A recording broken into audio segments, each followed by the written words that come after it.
This is TWiT. Megan, we're going to get to you in just a bit, but if you want to hold up your... You're double dutying it with watches today. I really am. I'm starting Stylish. a fashion trend here. This is the Sophia, LG Sophia, and this is the Hey S332.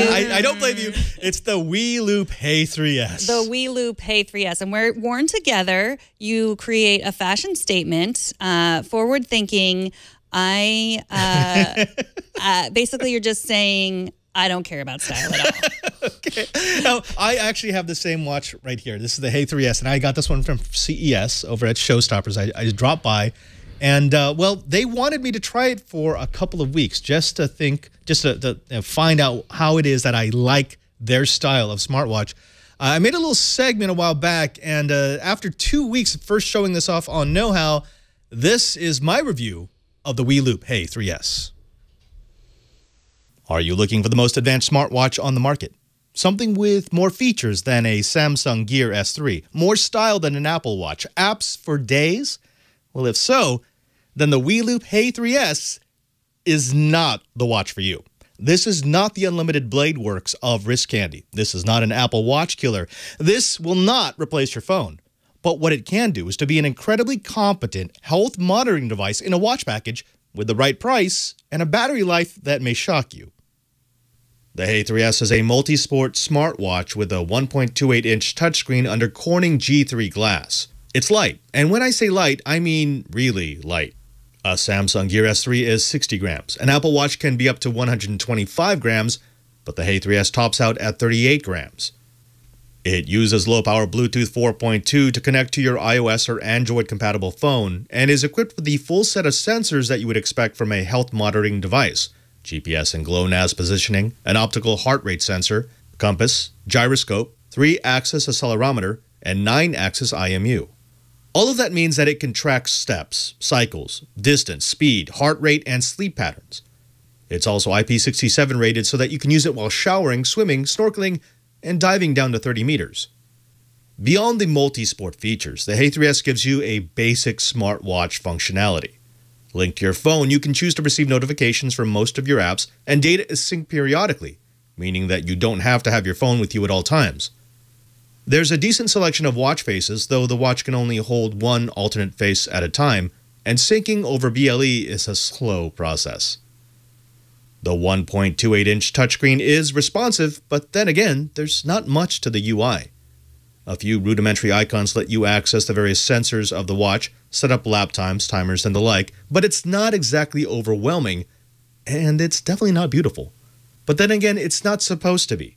You see, the Hey3S isn't a small phone on your wrist. It really is a watch that just happens to have some smartwatch features. For that downgrade of smartwatch functionality, you get three things. First, price. At $150, the Hey3S is half to a third of what you would pay for a premium Apple or Android watch. Second, size and reliability. Being so low-powered, WeLoop was able to make the Hey3S ultralight and durable. And third, battery. You might be able to squeeze 2 days out of an Apple Watch, maybe 5 to 6 days out of a Samsung Gear S3, but the 270 mAh battery in the Hey3S will last you a month. No, that's not a typo, a full month. In fact, I haven't charged this review unit since it was first seen on our CES episode of New Screensavers on January 13th. That was 3 weeks ago, and since then I've traveled around the world and walked a few miles through the halls and corridors of Rome. Even then, the watch still has more than 50% battery power remaining. It surprises me to say this, but I actually like the WeLoop Hey3S, and I'll probably end up wearing this thing. Now, if you already have an Apple Watch or an Android watch, this is definitely a step back in terms of functionality, but that's the point. It gives you what you need in a smartwatch with nothing that you don't. It's definitely not a gadgeteer's watch, so if you're looking for a toy, something to fidget with, you may want to stick with what you already have. But if you're like me and you don't normally wear a watch, or if you're looking for something that doesn't cost hundreds upon hundreds of dollars, something that's small, something that's light, and something that has an ungodly battery, then maybe the WeLoop Hey3S is the way to get you into wearing a smartwatch. I'm Father Robert Ballecer, the digital Jesuit, reporting for TWiT TV. Now, I fully understand that if you already have a smartwatch, you're probably going to have a lot of trouble getting used to this because it is a move down. I mean, it doesn't have the slick UI of an Apple Watch. It doesn't have all the features of like a Gear. Similar, well, okay. Yeah, it's pretty close. It's supposed to look like an Apple Watch. Yeah, the display is definitely. If you go to his shot, the display is definitely something that's different. If you go to there we go. Nope. There you go. Oh, there we go. Because it is standard TFT, so it's not an OLED, it's not vibrant, but the difference is if you take this out into the direct sunlight, it's easier to read. That's the old trans-reflective TFT. So, yeah, there's definitely trade-offs. So you can tell that it's components that use less power, it's components that are maybe a little less high performance, but again, that 1 month battery life, that is killer. Yeah. Because that's what's got me to stop wearing an Android watch because I was tired of having to charge the thing every night. And then every once in a while, I would put it on the charger wrong or it moved or I just forgot to charge it. And then I go without a watch for the day. Yeah. And sometimes it doesn't last like even 2 or 3 hours. Yeah, it depends on what it's doing. Yeah. Yeah. Oh, it does use GPS and it does use that for metrics. So it will measure distance ran, swam, whatever it's going to be. But there's no GPS app on this. It's not like the Gear S3 that actually has a GPS app you can use by itself. Right. You won't be answering calls on this. It gets notifications, but there's no two-way communication.